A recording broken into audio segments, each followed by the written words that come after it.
Hello strangers and friends, my name is Grace and welcome to Sometimes I Make Things, a vlog series about making really of all sorts. Primarily knitting is what I focus on, but I also know how to crochet and needle felting and baking.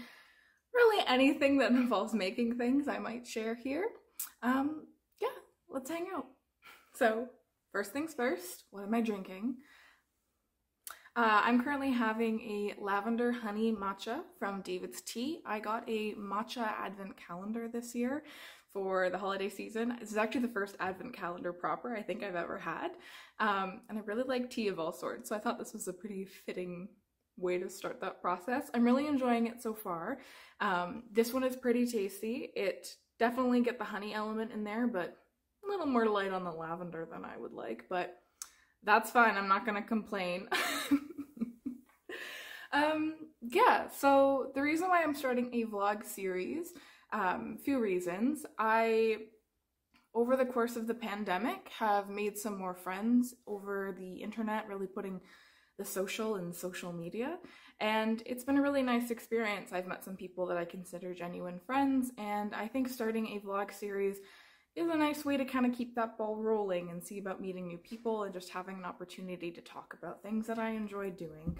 Sorry, my dog's here. Yeah, I think like most people, the pandemic was a really isolating time, and my craft Instagram, which is Zumo Crafty, really added a nice social element to an otherwise really isolating time, and I really value having these people and these friendships in my life now. So I thought this would be a nice way to expand on that and add more of a conversational element rather than just sharing photos and commenting on each other's videos. I think it's a nice way to interact further by having a video series of my own. So we'll see how it goes. Talking to a camera is more stressful than I thought it would be. For real though, I would really like to thank Mega of Skeins of Dreams on Instagram and Skeins of Dreams Knits on YouTube. Mega started a podcast several months ago, and it just looked like she was having so much fun with it, and it looked like it was a really fun thing to do. So I talked to her a little bit about it, and she was really encouraging and just recommended I jump right into it, so that's what I'm going for. So thank you, Mega, for setting an example and encouraging me to do the same and just jump right into it, because I probably wouldn't have gotten around to doing this if it weren't for you. So thanks at the top. Hopefully this goes well. Another reason that I want to start making a vlog series is that I would really like to learn video editing skills and production really in general. I think growing up in the digital age, there's just so many uses for technology skills and video editing, whether that's business or personal. And it's something that I've liked the idea of doing for a while, but just wasn't really sure what I wanted to do or talk about. So I feel like meshing the things that I like the most, which is making things and talking to people, with video editing is a good opportunity to learn in a way that's going to be engaging and fun. So congratulations, you are a fundamental part of my first WIP roundup. WIP, of course, means work in progress, things that you're working on, things that you're developing. So video editing, that's going to be top of the show. Had to cut again there. I put the bag way too far away to reach. So my main work in progress right now on the making front is the Diaphanous Raglan by Jessie May. This is what I have it so far. I have a Jingle Bell stitch marker that I got from a 12 days of yarn from a local yarn store that I have, and that was one of the alongside gifts. Diaphanous Raglan Jessie May, it's a size inclusive pattern. I will link it in the description box, Jessie May's website, so you can see everything that the designer has created. My main thing that I love about it, obviously, are these great big floofy sleeves, but I'm also pretty excited about the double V-neck as well. I am planning on this being mostly cropped, but a longer crop, if that makes sense. And I want to do a split hem as well. I actually did a try-on video recently, so I'll see if I can pop that in here to show what it actually looks like on me. 10:30 p.m. Diaphanous Raglan update. Setting up a natural waist right now, thinking maybe I'll do another 2-3 inches and then planning on doing about 20 rows of ribbing to match the wrists, and gonna do a split hem. So I think having the sweater come to here and then have it split should be appropriate. Can she get it done by Christmas? We'll find out. Now, my main plan for this sweater is that I wanted it to be my holiday season sweater. My family celebrates a secular Christmas, and I like to observe Yule, which is the winter solstice. So my plan is to have this done by then so I can wear at family get-togethers. Again, small family get-togethers, COVID-19 is still a thing, and we're being careful about that. But I do like the idea of having something that is an intended garment to add an extra feeling of festivity to the air. I started this in August and I worked on it on and off till then. I have about 2 weeks left to finish this thing. I think I can do it. As you saw from that clip and video, I don't have far to go. It's really just about getting the job done. The size that I'm making of the diaphanous raglan is actually a little bit of a Frankenstein, but sometimes that's what you need to do to get the best fit. Everybody is unique, slightly different, so huge proponent of mix and match, make it work the best for you. The body portion of the diaphanous raglan is a 1X in size, and the sleeves are a 3X, and I'm going to do the waist shaping to a 4X size. So that'll give me just basically 0 ease at my waist at that size. I think as far as it goes for a holiday sweater, I'm planning on feasting a bunch. I do not need negative ease in my cozy holiday sweater. So that combination of measurements, it took a tiny bit of math to get the body and sleeve worked out together, but it really wasn't that problematic at all. I haven't had any issues so far, and I think I've gotten a really good fit from it. I did have to, with the neckline, kind of go my own way with how many stitches I was going to be picking up because I had a combined sleeve and chest starting point.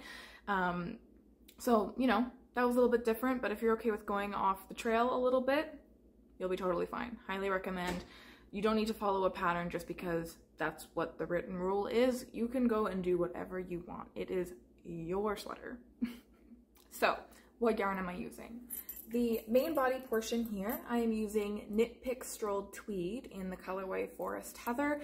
I've used only about 2 skeins so far to do all of this, and I have about 2.5 left. So I'm feeling really good about that because I was worried I wouldn't have quite enough yarn, but I'm relatively new to making sweaters, so I'm still figuring out what meterages I need, but so far so good. The other yarn that I'm using, which is being held double with that forest tweed, is this olive green mohair, and then of course it's being held single on the sleeves to give them that nice airy diaphanous effect. This is actually an unlabeled mohair that I got from Romney Wools, which is a yarn store in Toronto.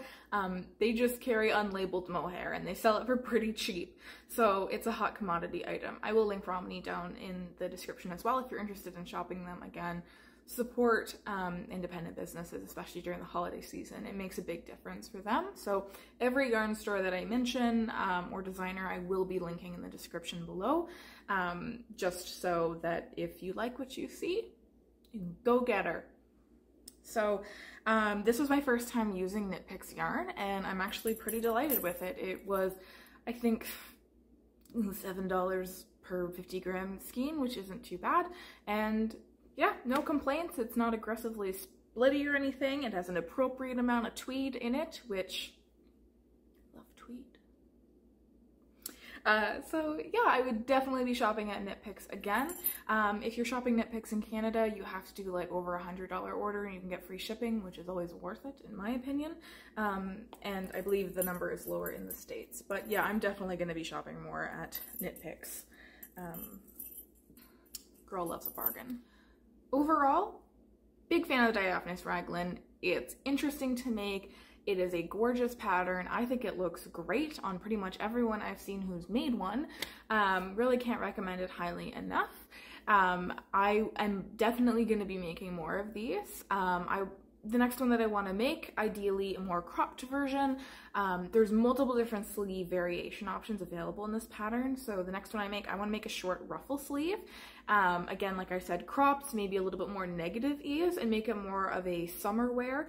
Rather than using a mohair, I might just use a held double with silk so it's not as warm as mohair is. And maybe use more of a plant-based yarn as well for the body section, just so it has more breathability during a hot summer day. I'm thinking black could be really nice in that, but like pink and yellow also sounds really good. So definitely stay tuned for that, because there's gonna be more diaphanous raglans. There needs to be more diaphanous raglans. I love this pattern. One thing before I put this whip away that I wanted to highlight is my stitch stoppers that I have for it. So I currently have it on 2 needles because I haven't picked up my stitches again since I did my try on. So I have 2 different examples of silicone beads here. Let's see if I can get them to focus. Yes, all my knitting needles. So these are hexagonal 17 millimeter beads, and then these are mushrooms. I got these, and I'm starting to grow a collection of these things because they just get me very happy when I look at them and touch them. But they're from a Canadian company called Cara & Co. I will link them in the description as well if you're interested in shopping. I believe they have some holiday sales happening right now, but I think at most, like, the mushroom was $2 and the hexagon was maybe 90 cents or so. Usually it's a flat rate shipping that they have there as well, but it's just really nice.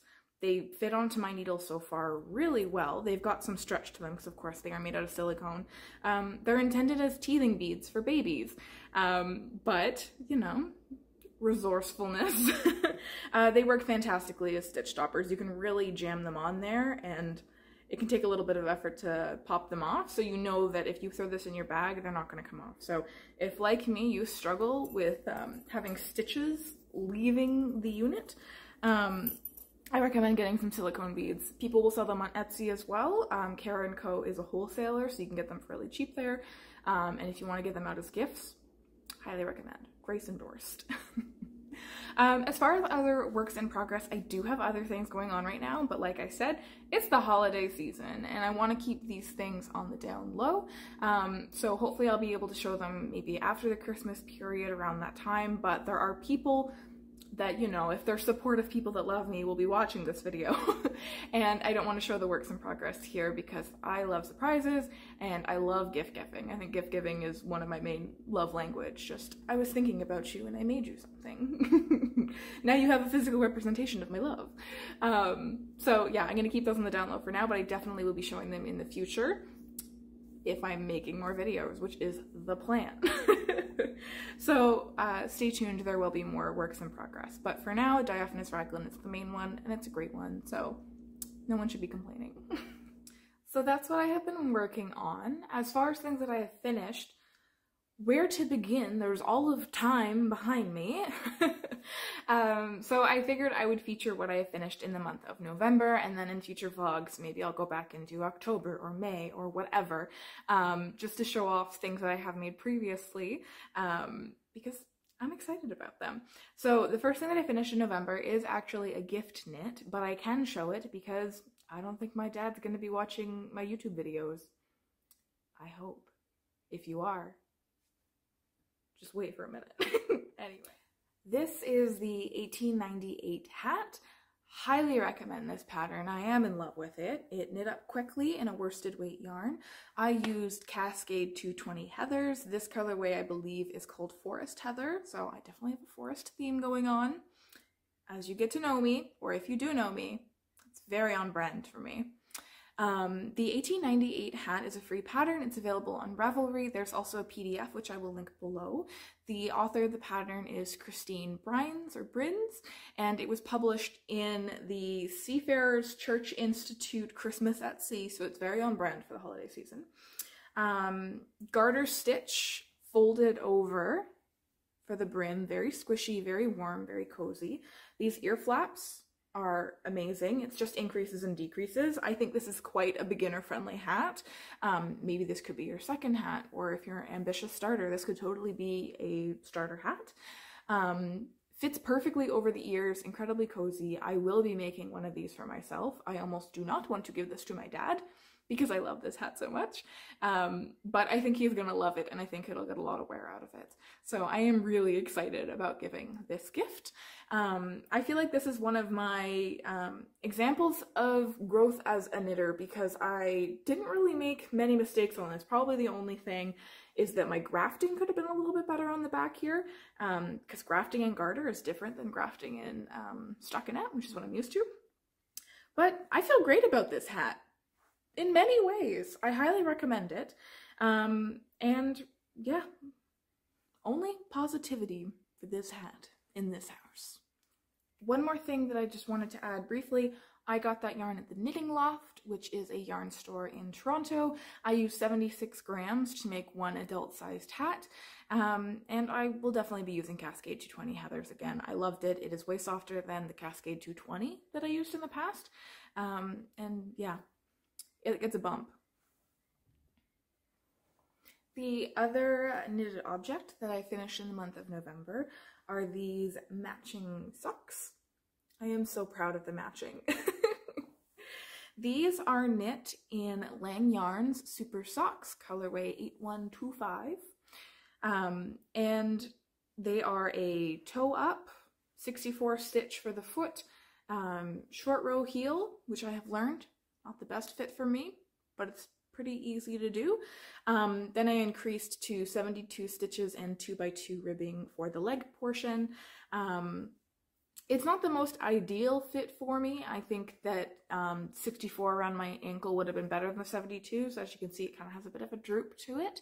But I am just so in love with the color of these socks, and I love how well I got the matching to work out. I just did that by, I knew I was going to be starting at this pink section here. There's another repeat of that there and there, and then this sock continues that pattern that way. So once I got to a reasonable stopping point, I just ended the socks there. I would have been happy to have used up all of the yarn in it. I think I used 76 grams of 100 gram skein. So there's a little bit left over, but I can use that for mending or even for scrappy socks at some point. It's fine. Happy with these. Aesthetically, could be better fit-wise, but you know what? That's the main thing with any kind of making, whether that be knitting, crocheting, baking, cooking, etc. You're gonna have some flops. It's gonna move you forward to be a better maker in the end, so still appreciate the socks.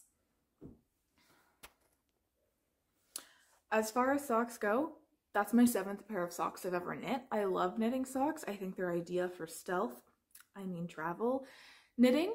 I'm definitely gonna have another pair on the needle soon. I don't have any plans at this point, but they're just so easy. I love socks. But as far as plans go, once I finish my diaphanous raglan and the other gift knits or crochet or paintings that I have planned, I'm going to be doing a swatch. So let's talk about the queue. Now, like most knitters, my queue is ever changing, but something that has been high on the list for quite a while is making an all-over cabled sweater. And I found one on Ravelry that's available for free from Lion Brand Yarn called the Inish Turk Fisherman Sweater. Inish Turk, I looked it up, is a small island off the west coast of Ireland. It's also known as Wild Boar Island, which love that chaotic energy. It is a worsted weight all over cable sweater, and I'm going to be knitting it in this, which is a Lion Brand Yarn Fisherman's Wool in the colorway Birch Tweed, which again, the forest theme, it's meant to be. I think this is just going to look fantastic in the woods, and a really big, comfy, cozy sweater out of this, which is 90% wool. I think it's going to be fantastic for curling up with and getting cozy. I'm really excited about making this sweater. Pretty much since I saw Knives Out, maybe even a little bit before then, and Chris Evans had that gorgeous sweater on. It just needs to happen. So Inish Turk really checks all my boxes as far as what I was looking for in an all-over cabled sweater. There is just one problem with it, and I want to talk about that problem here. Let's talk about size inclusivity. So the Inish Turk sweater goes up to a 56-inch bust in diameter, so that's as big as she gets. Based on the Yarn Craft Council, the minimum standard really for size inclusivity is a 5X, which with a unisex pattern, which this Inish Turk Fisherman sweater is. It should fit up to a men's 5X, which is 62 to 64 inches in circumference. So 56 to 64, there's a lot of room for improvement there. I have a 48-inch bust. It has happened to me before that I found a sweater pattern that I really liked and I was really excited about knitting. And then I look at it and realize that, oh, this is not graded to fit me. I'm typically a 2X. So it is really disappointing when you find something that you just really want to get involved in. You want to make this art, you want to join in on it, and you've been barred from participation just because no one considered that a person who looks like you would want to knit it. So that is a really garbage feeling. And, you know, I don't think that those patterns should just all be deleted from the internet and anyone who makes them is bad too. Like, that is not what this is about. It's just when you're talking about making something available for everybody and, you know, community values about anyone can do this, or you can make this for anyone. Maybe you have a partner who's of a larger bust size than 56 inches and you find this and you really want to make it for them because you care about them and you really like the pattern. So overall, I'd say it's just a really disappointing thing to not have more, particularly a company like Lion Brand. They should have the funds and the ability to grade for a higher size, especially if they're selling their own yarn to go along with it. It makes sense to grade for every bust size imaginable because then you can also sell more yarn. You're making your pattern more accessible to more customers. I just think that's sensible. So like I said, I'm really excited about knitting this sweater, but you know, it fits me, but it doesn't fit other people who might also be really excited about it. So kind of my act of solidarity and my kind of accountability and what I would want other people to do on my behalf, I will do as well, is that I'm going to email Lion Brand when I cast on this sweater, if not sooner, and just, you know, share my opinion there that, hey, the Craft Yarn Council, which I will link their charts below if you're interested in seeing, they have a lot of great information on there, which Heidi of Books and Cables on Instagram, YouTube, I subscribe to their Patreon. I got this information made accessible to me through following Heidi, so I'm sharing it with you now as well. Had a brain fart for a moment there and had to pause the video to think about what I wanted to say. Size inclusivity is important to me because it affects me, and I think it should be important to everyone. Like I said, it's about community. It's about welcoming everyone of all types, all shapes, all sizes, all backgrounds. And it's hard to be welcomed if you're just not written into existence within that pattern. It's like no one ever thought about you. So yeah, my act of solidarity is going to be emailing Lion Brand and explaining why I think they should expand the size range. And that, you know, I hope by the time I finish this sweater that Lion Brand has increased their size range. It's a small thing that I can do. And, you know, it's something that really anyone can do. It's accessible to send an email, and there's a chance there to genuinely make a difference. And the more companies, especially large commercial brands like Lion Brand, hear from their customers and hear from people about what you want, like, that's a democratic process. That's how you get change to happen, is you need to make your voice heard and you need to make your values known. So that is something that I am doing. And I invite you to do the same, and I hope that, you know, there eventually comes a time where it's really accessible for anyone who wants to make something, whatever their body, the state of their body is in at that time, or whatever they want their body to look like. They should be able to knit a sweater. Well, I think that's an appropriate place to end this first vlog. You've learned a little bit about me, what I care about, what I like making, and a little bit of what you can expect to see in future vlog episodes. I do really like the idea of taking this outside the house as well, maybe going to some local yarn stores in my area and showing off what's available there. And when fiber festivals take off, I really want to do that as well. I don't have a specific plan of when I will be uploading next, maybe every 2 weeks. I feel like that's a reasonable expectation for something like knitting that takes time. But I really want to keep it loose and spontaneous because I'm doing this as something that I enjoy. So I hope that you've enjoyed hanging out with me. I've had a really fun time and I hope to see you again in the future. And yeah, let me know in the comment section if you had any thoughts or anything you'd be interested in seeing. Hit that subscribe button if you want to know when I'll be back next. But until then, I'm going to put my social media information in the description if you want to come and say hello. I'm Zumo Crafty on Instagram and Grace Teresa on Ravelry if you want to see what I'm up to there. Excuse me. And I hope to chat again soon. Take care until then. Bye, friends.